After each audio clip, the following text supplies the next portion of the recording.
नमस्कार दोस्तों, स्वागत है आप सभी का आपके अपने प्रिय चैनल सारधा दृष्टि ज्ञान में। मित्रों, यह पौधा भड़का सत्यानाशी या घमौरियां पर उपलब्ध होता है। मित्रों, आयुर्वेद में कई ऐसे जंगली पौधों का जिक्र है जिनका इस्तेमाल कई सारी जानलेवा बीमारियों को ठीक करने के लिए किया जाता है। इन्हीं में यह एक पौधा सत्यानाशी है। नाम सुनकर थोड़ा अजीब जरूर लग रहा होगा, लेकिन इसके नाम पर मत जाइए क्योंकि यह बहुत ही काम का है। सालों से इसका इस्तेमाल दवाई के तौर पर किया जा रहा है। तो आइए जानते हैं इसके गुणों और फायदों के बारे में। मित्रों, सत्या राशि के किसी भी अंग को तोड़ने पर उसमें से स्वर्ण सदृश पीत वर्ण का दूध निकलता है, इसलिए इसे स्वर्ण शरीर भी कहते हैं। यह सत्यानाशी का पौधा है जिसे शास्त्रों में रोगमुक्त अर्थात निरोगी काया का पौधा कहा गया है। वैसे हम लोग अपने कामों को सिद्ध करने के लिए अलग अलग तरीके के उपाय या फिर कहें जो भी जानकारी हम लोगों को इधर उधर से मिलती है, हम उसे अपने पर इस्तेमाल कर लेते हैं। मित्रों, कुछ लोगों के उपाय थोड़ा बहुत सिद्ध भी हो जाते हैं, लेकिन फर्क क्या होता है कि अगर सही मुहूर्त पर सही चीजों का उपाय करें तो वह उपाय बहुत ही कारगर होता है और उसके आगे चलकर कोई नुकसान भी देखने को नहीं मिलते हैं। तो मित्रों, आज मैं फिर से एक ऐसे ही बहुत ही सुंदर सी पति के बारे में जानकारी लेकर के आया हूँ, और अगर आप इस उपाय को कर लेते तो यकीन मानिए आपका हर काम पूरा होगा। तो चलिए जानते हैं इस पौधे के चमत्कारी फायदे के बारे में। लेकिन उससे पहले ही माता लक्ष्मी, जो भी दर्शक इस वीडियो को लाइक करें और चैनल को सब्सक्राइब करके कमेंट में जय माता लक्ष्मी लिखें, उन पर हमेशा माँ लक्ष्मी का आशीर्वाद बना रहे, उनके घर में धन की कभी कोई कमी ना रहे, उनका घर हमेशा खुशियों से भरा रहे। वैसे मित्रों, आज मैं जिस पौधे के बारे में बताने जा रहा हूँ, तंत्र शास्त्र में इस पौधे के बारे में अनेक उपाय और प्रयोग बताए गए हैं, लेकिन उनमें से कुछ खास उपाय मैं आपके लिए लेकर के आया हूं, जिन उपायों को करने आपके जीवन में चल रही सभी परेशानी, धन संबंधित समस्या या घर में अनेक प्रकार की दिक्कत जो होते हैं, उन सारे के सारे लगे ग्रह दोष को, दिक्कतों को यूं ही चुटकियों में खत्म कर देती है।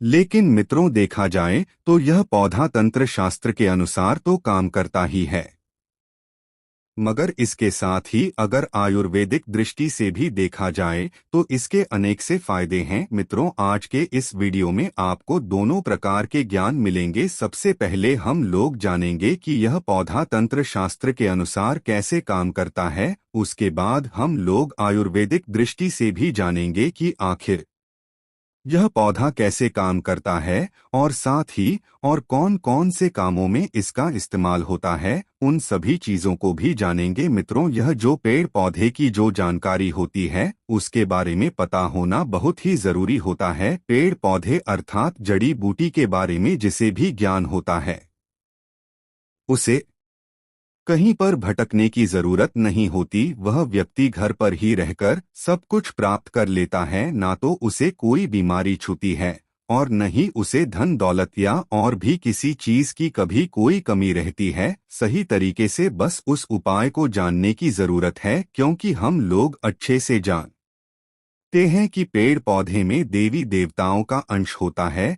पेड़ पौधों हर तरीके से फायदेमंद होता है। मित्रों, आखिर पेड़ पौधों के जो जड़ी बूटियों से इलाज किया जाता है क्यों इतना कारगर होता है, और क्यों जब यह काम करता है तो जड़ से ही ठीक कर देता है? क्योंकि मित्रों, इसमें दोनों की दोनों प्रकार की शक्तियां पाई जाती है।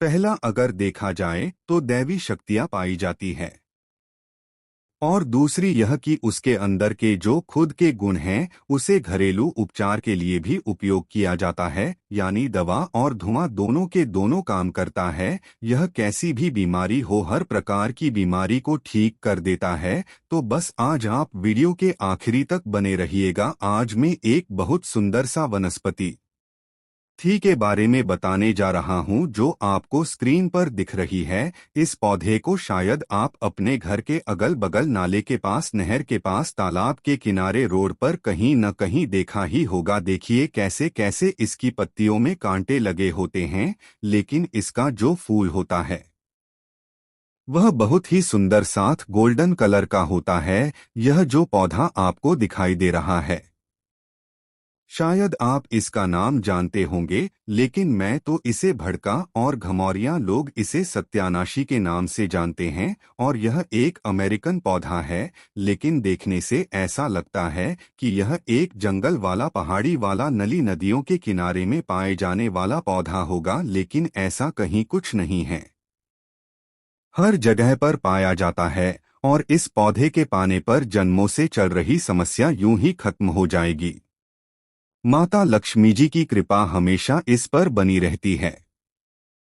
तो कैसे करना है दोस्तों, चलिए ध्यान से सुनते हैं। सबसे पहले आपको अगर पूर्णिमा को इसका उपयोग करना है, अमावस्या को करना है, दिवाली के दिन करना है, या कोई खास दिन करना है, जैसे कि अगर किसी दिन ग्रहण लगा हो उस दिन करना हो, तो भी आप इसका इस्तेमाल कर सकते हो। लेकिन जिस दिन आपको इस पौधे का उपयोग करना होगा उससे एक दिन पहले इसको निर्माण अंतरण देकर, मतलब अगर अमावस्या के दिन या पूर्णिमा के दिन आपको पौधा लाना है, तो एक दिन पहले क्या करना है कि उसको जाकर के निमंत्रण देकर के आना है और फिर रात के समय में उसको उखाड़ कर के ले आना है। जब जब आप पौधे को उखाड़ कर ले आते हैं, तो उसके बाद आपको उस पूरा दिन भर रखे रहना है। लेकिन जब आप लाते हैं तो नंगे पैर जाइएगा और नंगे पैर आप पौधे को लाइए और अपने घर पर उस पौधे को रख दीजिएगा। लेकिन जब लाते हैं तो इसको क्या करना है कि सबसे पहले अच्छे से धो लीजिए। धोने के बाद इसके ऊपर जो गंगाजल है उससे छीन मार देना, ताकि यह पवित्र हो जाए। और इस पर अगर किसी प्रकार की कोई गम होगा तो वह भी खत्म हो जाएगा, क्योंकि गंगा जल छूटने से क्या होता है कि कोई भी चीज पवित्र से पवित्र हो जाती है। और मित्रों, इसका ध्यान रहे कि पूरा का पूरा पौधा जो है उसे उखाड़ करके लाना है। और जब पूरा का पूरा पौधा जब उखाड़ करके लाओगे तो उसे सबसे पहले गंगाजल से पवित्र कर लेना। उसके बाद इस पौधे को पंचामृत से स्नान कराना है। पंचामृत से स्नान कराने के बाद शाम के समय में आपको क्या उपाय करना है उसे ध्यान से सुनिए। सबसे पहले आपको एक लाल कपड़ा लेना है। लाल कपड़ा में इसकी जड़ को रखकर के बांध देना है। एक पोटली बना लेना है। इसको क्या करना है, माता लक्ष्मी के चरणों में समर्पित कर देना है। वहां रख देना है आपको माता लक्ष्मी के बीज मंत्र ओम महालक्ष्मी नरमा, इसको 108 बार बोलना है। और इस मंत्र को जब आप 108 बार बोलेंगे तो वह जो पोटली है उसमें माता लक्ष्मी की दिव्य शक्ति चली जाती है। और इस तरीके से वह जो जरा है अब उसमें सिद्धियां प्राप्त हो जाएंगी। और अब इसको क्या करना है कि आपको बस इस जड़ों को उठाकर के जहां पर आपका रसोई हो, जहां पर आपका तिजोरी हो, भंडार हो, उस जगह पर, मतलब किसी शुद्ध स्थान पर ले जाकर के रख देना है। ऐसी जगह पर रखना है जहां बार बार किसी की नजर ना पड़े। मित्रों, आप घर में पूजा स्थान पर भी रख सकते हैं, लेकिन इस बात का जरूर ध्यान रखें कि उस पौधे पर बार बार किसी की नजर नहीं पड़नी चाहिए। यदि ऐसा कर लेते हैं तो अनेक प्रकार की समस्याओं से आपको मुक्ति मिल जाएगी। तिजोरी में रखेंगे तो धन बढ़ना शुरू हो जाएगा। किचन में रखते हैं तो माता अन्नपूर्णा का वास होगा, माता लक्ष्मी का वास होगा। आप इस पौधे को जहां पर भी रखेंगे वहां पर वृद्धि ही वृद्धि होगा। दूसरा नंबर का जो उपाय है, यदि आप जो है भोले बाबा को प्रसन्न करना चाहते हैं तो यहाँ पर यह जान लीजिए कि जो भोले बाबा है वह बहुत ही दयालु देवता है, बहुत ही जल्द प्रसन्न हो जाते हैं। वैसे मित्रों, इसे देखने से ही पता चलता है कि जंगल झाड़ी वाला पौधा है मित्रों, क्योंकि इसमें कांटे लगे होते हैं। तो इससे भोले बाबा बड़ा ही प्रसन्न होंगे। जैसे बेल वाला पौधा हो गया, बेल कांटेदार होते हैं। धतूरा हो गया, यह भी कांटेदार होते हैं। और अगर आप इसके पुष्प को ले जाकर के भगवान शिव के मंदिर में चढ़ा देते हैं तो आपके जीवन में कैसे भी समस्याएं चल रही हो, कोर्ट कचहरी का चक्कर चल रहा हो, किसी प्रकार का लड़ाई झगड़ा हो, किसी से दुश्मनी हो या फिर कोई शत्रु हो, तो वह सब चीजें यूं ही खत्म हो जाएंगी।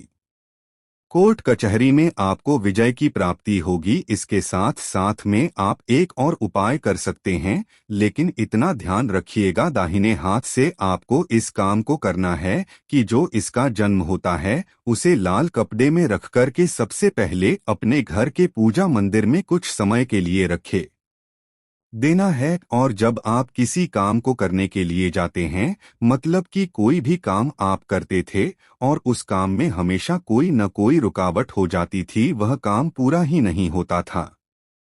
कोर्ट कचहरी का चक्कर हो या कोई समस्या हो या चाहे आपको जिस किसी भी क्षेत्र में विजय प्राप्ति चाहिए, तो आप इस उपाय को कर लीजिएगा। फिर आप कहीं भी कोई काम करने जाते हैं तो वह काम 100% सफल होता होगा। तो मित्रों, आखिर यह करना कैसे हैं? आपको लाल कपड़े में इसकी जड़ों को लेकर के कुछ समय सबसे पहले अपने घर के पूजा मंदिर में रखना है। उसके बाद उसको उठाकर के आपको अपने पॉकेट में रख लेना है और फिर उसके बाद आप जिस भी काम को करना चाहते हैं उस काम को करने के लिए निकल जाइए। 100 नहीं 101% दावे के साथ कह सकते हैं कि आपका वह काम हो करके ही रहेगा, चाहे कोर्ट कचहरी में आप गलत ही क्यों ना हो, पक्ष आपके फैसले में ही होगा। कितना चमत्कारी होता है यह पौधा और इसका उपाय। चलिए अब हम लोग इसके जो कुछ आयुर्वेदिक उपाय है उसको हम लोग समझ लेते हैं, क्योंकि इसका आयुर्वेदिक उपाय भी समझना जरूरी है। मित्रों, इसमें दैवीय शक्तियां तो है ही, लेकिन इसके साथ साथ इसका कुछ अपना जो गुण होता है, उस औषधीय गुण के कारण यह पौधा अनेक प्रकार की बीमारियों में काम आता है। वैसे कोई भी जड़ी बूटी हो उसमें एक नहीं अनेक प्रकार के रोगों को खत्म करने का क्षमता होता है, पावर होता है, लेकिन हम लोग को उसके विषय में उतना नहीं पता होता है और जानकारी के अभाव में हम लोग घास फूस समझकर इसे यूं ही उखाड़ कर के फेंक देते हैं। लेकिन यह जो कांटेदार पौधा है इसको हल्के में मत लीजिएगा मित्रों। अब आप इसका उपाय समझ लीजिए, क्योंकि यह बहुत ही चमत्कारी पौधा है। ध्यान से समझें। यदि आपके जोड़ों में दर्द बना रहता है, हड्डियों में दर्द रहता है और कहीं पर सूजन है, या आपको चोट संबंधी कोई भी समस्या है, या बाहर के क्षेत्र में स्किन पर चोट लगा हुआ हो, तो आपको क्या करना है कि इसका जो बीज होता है, इसके बीज का तेल आता है। यदि इसके तेल को बाजार में सत्यानाशी का तेल बोलेंगे तो बड़ी आसानी से मिल जाता है। वैसे मित्रों, आप चाहे तो इसे ऑनलाइन भी मंगा सकते हैं। सत्यानाशी के तेल से आप वहां पर मालिश करिए, यकीन मानिए कैसा भी सूजन हुआ। बेस्ट ग्राम सत्यानाशी के पाउडर लीजिए और इसके पाउडर को पानी में मिलाकर के सुबह शाम लेना शुरू कर दीजिए। 100% आपको इसका लाभ मिलेगा। मित्रों, कोई व्यक्ति अगर आपको लंबे समय से परेशान कर रहा है और वह आपका दुश्मन है, तो किसी भी शनिवार के दिन इस पौधे के 5 फूल किसी काले कपड़े में रखकर उसे कपड़े की पोटली बनाकर उसका नाम लेकर उसके घर के छत पर फेंक दीजिएगा। यकीन मानिए दोस्तों, वह व्यक्ति आपके नाम से भी कांपने लग जाएगा। दोस्तों, जब भी आप अपना खुद का घर बनवाने जा रहे हो और आप चाहते हैं कि आपके घर को किसी की भी नजर ना लगे, तो बस एक काम कीजिएगा, घर बनते वक्त इस पौधे की जड़ को कहीं से भी आप लोग प्राप्त कर दीजिएगा और उसको घर की नींव में घर बनते वक्त रख लीजिएगा। यकीन मानिए दोस्तों, आपके घर को किसी भी बुरी नजर का असर कभी भी नहीं पड़ेगा। आपका घर हमेशा सुरक्षित रहेगा दोस्तों। या कुछ ऐसे उपाय हैं जो आपके जीवन में चमत्कारी बदलाव ला सकते हैं। अभी तक आप लोगों ने वीडियो को अगर देखा है तो आप लोगों से हाथ जोड़कर निवेदन था, वीडियो लाइक करना मत भूलिएगा और कमेंट बॉक्स में लिख दीजिए माता लक्ष्मी जी की जय।